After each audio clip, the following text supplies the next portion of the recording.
पहली बात तो मैं आपको ये बता दूं कि ये वीडियो कोई मजे या मनोरंजन के लिए बिल्कुल नहीं बनाई गई है। इस वीडियो का उद्देश्य केवल आपके गंदे विचार तथा आपको गंदी क्रियाएं करने से आपको रोकेगी और आपका सही मार्गदर्शन करेगी। आजकल की दिनचर्या में इतना ज्यादा सेक्सुअल कंटेंट या अश्लीलता फैल रही है जिसकी कोई हद नहीं है।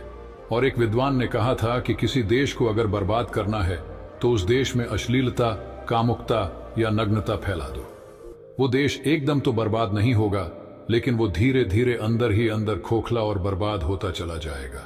तो चलिए चलते हैं गौतम बुद्ध के उन उपदेश की तरफ जो हमें कामुकता तथा गंदी क्रियाएं नहीं करने में हमारी मदद करेगी। एक बार एक व्यक्ति एक बौद्ध भिक्षु से कहता है, मुनिवर, मैं किसी भी औरत के बारे में गंदे गंदे विचार सोचने की आदत से बहुत परेशान हूं, और आपसे तो क्या ही छुपाना गुरुदेव, मैं कभी कभी इन गंदे विचार से तंग होकर मैं कभी कभी वैश्याओं के पास भी चला जाता हूं। और तो और महात्मा, मुझे हस्त मैथुन की आदत ने भी जकड़ लिया है। मैं इन गंदी क्रियाओं को करके मुझे अपने आप पर बहुत ही ज्यादा घिन आती है, और इन क्रियाओं को करके मुझे आत्महत्या करने का भी मन करता है। गुरुदेव, मैं क्या करूं, अब आप ही बताइए। और इन गंदे विचार से मुक्त होने के लिए कृपया आप कोई ना कोई समाधान बताएं। बौद्ध भिक्षु ने कहा, नहीं, तुम गंदे विचार सोचने की आदत से परेशान नहीं हो, बल्कि तुम इस बात से परेशान हो कि तुम्हारे मन में ना चाहते हुए भी वो सारे गंदे विचार चलते रहते हैं जिनके बारे में तुम सोचना नहीं चाहते। अगर किसी व्यक्ति के मन में लगातार अच्छे विचार आ रहे हैं तो वो कभी नहीं कहेगा कि मैं ज्यादा सोचने की आदत से परेशान हूं, बल्कि वो कहेगा कि मैं तो चिंतन या भविष्य की योजना बना रहा हूं।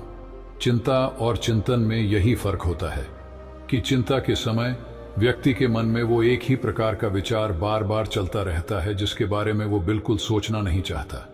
लेकिन चिंतन के समय व्यक्ति के मन में अच्छे और सकारात्मक विचारों की एक लयबद्ध प्रक्रिया बन जाती है जो उसे अंदर से आनंद से भर देती है। तो चिंता और चिंतन दोनों अवस्थाओं में व्यक्ति के मन में विचार ही चलते हैं, लेकिन गंदे विचार की अवस्था में व्यक्ति के मन को डर और पीड़ा से भर देती है। वहीं दूसरी तरफ सकारात्मक अवस्था में उसके अंदर सफलता के बीज बोती है, उसे प्रेरित करती है कुछ महत्वपूर्ण और महान कार्य करने के लिए और सकारात्मक बदलाव लाने के लिए। तो तुम्हारी समस्या मन में बहुत सारे विचारों का चलना नहीं, बल्कि कुछ गंदे और अनचाहे विचारों का बार बार चलना है। व्यक्ति ने कहा, मुनिवर, लेकिन यह कैसे पहचाना जाए कि कौन से विचार अच्छे हैं और कौन से विचार बुरे? भिक्षु ने कहा, बुरे विचार वो है जो हमें सुख और आनंद का अनुभव तो देते हैं, लेकिन उनका परिणाम हमेशा दुखदायी होता है। और अच्छे विचार वो है जो हमारे अंदर बदलाव लाए, हमें प्रेरित करें अपनी परिस्थितियां बदलने के लिए और सफलता तथा लक्ष्य पाने के लिए। हालांकि शुरुआत में अच्छे विचारों पर काबू करना मुश्किल होता है, लेकिन उनका परिणाम हमेशा सुखद ही होता है। उदाहरण के लिए मन में एक विचार आ सकता है कि चोरी कर लेता हूं, जल्दी अमीर बन जाऊंगा। शुरुआत में तो ये विचार सुखद लग सकता है, लेकिन इस विचार के कार्य का परिणाम कितना बुरा हो सकता है ये हम सोच भी नहीं सकते। दूसरा विचार हो सकता है कि मैं खुद के शरीर को स्वस्थ और निरोगी रखने के लिए व्यायाम और प्राणायाम को अपने जीवन का हिस्सा बनाऊंगा। अब इस विचार को वास्तविक बनाने के लिए तुम्हें कर्म तो करना ही पड़ेगा, क्योंकि बिना कर्म किए अच्छा से अच्छा विचार भी किसी काम का नहीं होता है। अब समझने वाली बात यह है कि लगातार अपना कर्म करने से हमें सुख और आनंद मिले ना मिले, लेकिन कर्म न करने से होने वाली पीड़ा, पश्चाताप और दुख से हम नहीं बच सकते हैं। बौद्ध भिक्षु ने आगे कहा, आज मैं तुम्हें गौतम बुद्ध की शिक्षाओं और उनके जीवन से 5 ऐसी बातें बताने जा रहा हूं जिनका पालन करके तुम अपने गंदे विचारों को शुद्ध रख सकते हो, अपने मन को शांत और निर्मल रख सकते हो। भिक्षु ने कहना शुरू किया, पहली बात, अपने शरीर को हमेशा साफ सुथरा रखें। हमारे शरीर और मन के बीच एक गहरा संबंध होता है। हम अपने शरीर को जैसा रखेंगे, हमारे विचार भी वैसे ही होते चले जाएंगे। शरीर को साफ सुथरा रखना भी एक विशेष आदत है जो हमें सैकड़ों की भीड़ में भी दूसरों से अलग बनाता है। सिर के बाल से लेकर पैर के नाखून तक हमारा शरीर एकदम साफ रहना चाहिए। उसमें से सुगंध आनी चाहिए, और अगर सुगंध नहीं आ रही तो कम से कम बदबू तो नहीं आनी चाहिए, क्योंकि कचरे के ढेर में कचरा ही फेंका जाता है, फूल नहीं। इसीलिए अगर आप अपने बाहरी शरीर को बुरी तरह अस्त व्यस्त और गंदा रखेंगे तो हमारे अंदर विचार भी गंदे ही आएंगे। और अगर बाहरी शरीर को आकर्षक और साफ सुथरा रखेंगे तो विचार भी अच्छे ही आएंगे। यानी ऐसा भोजन जो सीधे प्रकृति से प्राप्त होता है, क्योंकि उसमें जीवन होता है, क्योंकि ऐसा भोजन आसानी से पच भी जाता है और शरीर में किसी प्रकार की गंदगी भी जमा नहीं करता और उसमें ऊर्जा भी अधिक होती है। दूसरी बात, भोजन को हमेशा उचित मात्रा में ही लेना चाहिए।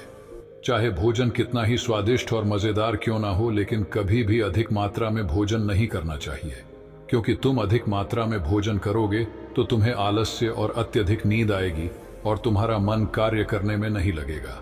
क्योंकि महात्मा बुद्ध ने कहा है कि अच्छी चीज की अति भी बुरा ही परिणाम देती है।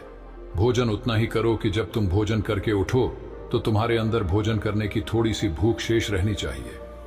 अगर तुम ऐसा नियम बना लेते हो कि मैं जब भी भोजन करूंगा तो अपनी भूख से थोड़ा सा कम खाऊंगा, तो तुम्हारे शरीर में अधिक भोजन खाने से होने वाली सारी बीमारियां जड़ से खत्म हो जाएंगी। रात में हल्का और कम भोजन करो ताकि तुम्हारी जीवन ऊर्जा उस भोजन को जल्दी से पचाकर तुम्हारे आंतरिक शरीर की सफाई और मरम्मत का काम कर सके। जब गौतम बुद्ध किसी के यहाँ भोजन के लिए जाते थे तो लोग उनके लिए तरह तरह के स्वादिष्ट भोजन बनवाते, लेकिन बुद्ध सिर्फ उतना ही खाते जितनी में उनकी भूख शांत हो सके।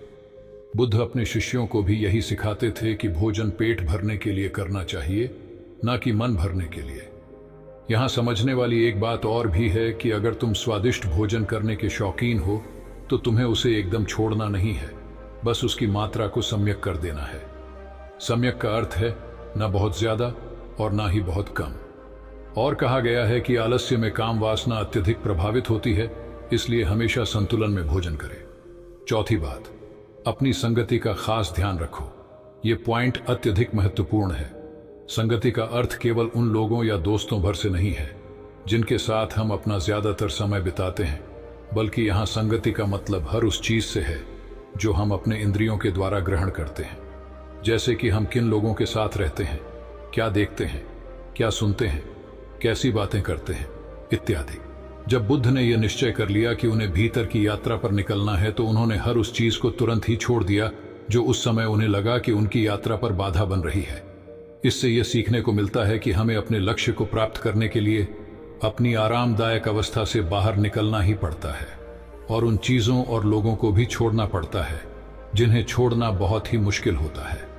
जब सिद्धार्थ बुद्ध नहीं बने थे और अपने प्रश्नों की खोज में थे तो बहुत से राजाओं और नगर सेठों ने उन्हें निमंत्रण दिया कि वो उनके महल में आकर अपनी ध्यान साधना करें।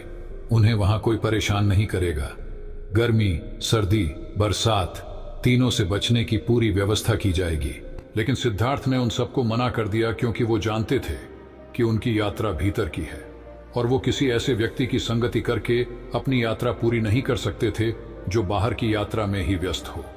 वो सारे सम्राट, राजा और नगर सेठ बाहरी दुनिया में ही विलीन थे। फिर उनकी संगत करने का क्या अर्थ?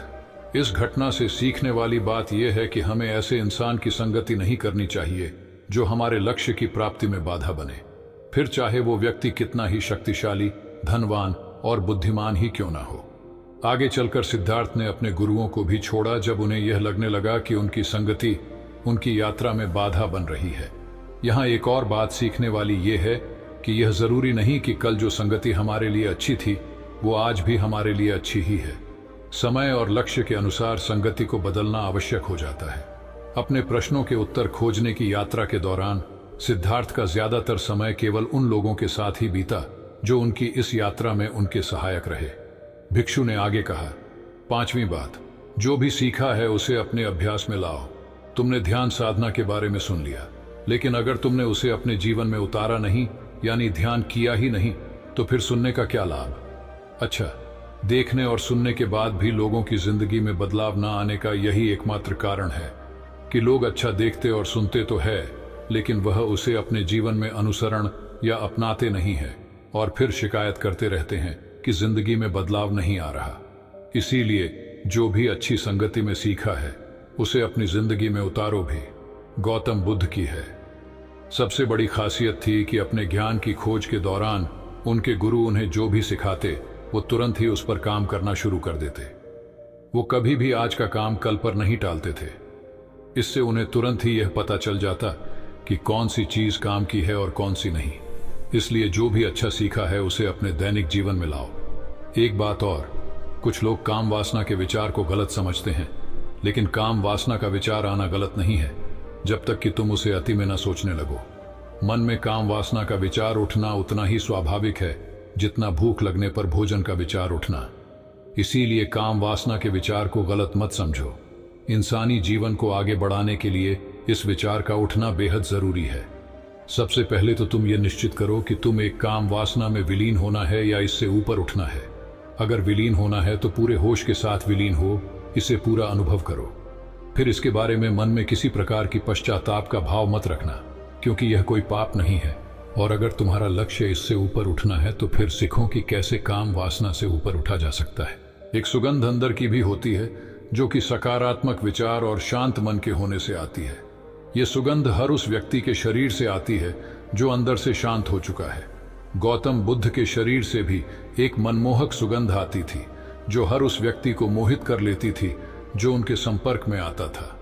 बुद्ध के चेहरे की आभा भरी शांति और उनके शरीर की मनमोहक सुगंध से कोई भी व्यक्ति प्रभावित हुए बिना रह नहीं पाता था। दूसरी बात, अपने शरीर के अंदर की गंदगी को बाहर निकालो, यानी अपने शरीर को अंदर से साफ करो। और यह संभव है शारीरिक तप के माध्यम से। शारीरिक तप से मतलब है कि हर रोज व्यायाम करना और समय समय पर उपवास रखना। ये दोनों ही काम हमारे शरीर में जमा गंदगी और चर्बी को बाहर निकाल शरीर को भीतर से साफ कर देते हैं। और जब शरीर अंदर से साफ और स्वच्छ होगा तो मन में शरीर को लेकर उठने वाले नकारात्मक और गंदे विचार खत्म हो जाएंगे और उनकी जगह अच्छे व स्वस्थ विचार जन्म लेंगे। अब देखते हैं कि गौतम बुद्ध शरीर को स्वस्थ रखने के लिए शारीरिक व्यायाम कैसे करते थे। बुद्ध को बड़े बड़े नगर के सेठ और राजा महाराजा अपने यहाँ भोजन पर आमंत्रित करते थे और वो बुद्ध को महल तक लाने के लिए अच्छे से अच्छे रथ और घोड़ा गाड़ी भी भेजते थे। लेकिन बुद्ध कभी भी रथ या घोड़ा गाड़ी पर नहीं चढ़ते थे, वो हमेशा पैदल ही जाते थे, फिर चाहे यात्रा कितनी ही लंबी क्यों ना हो।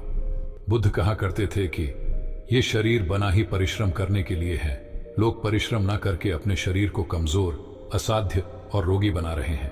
पैदल चलने से शरीर को कष्ट होता है और शरीर को जितना कष्ट होता है शरीर उतनी ही अच्छी अवस्था में रहता है।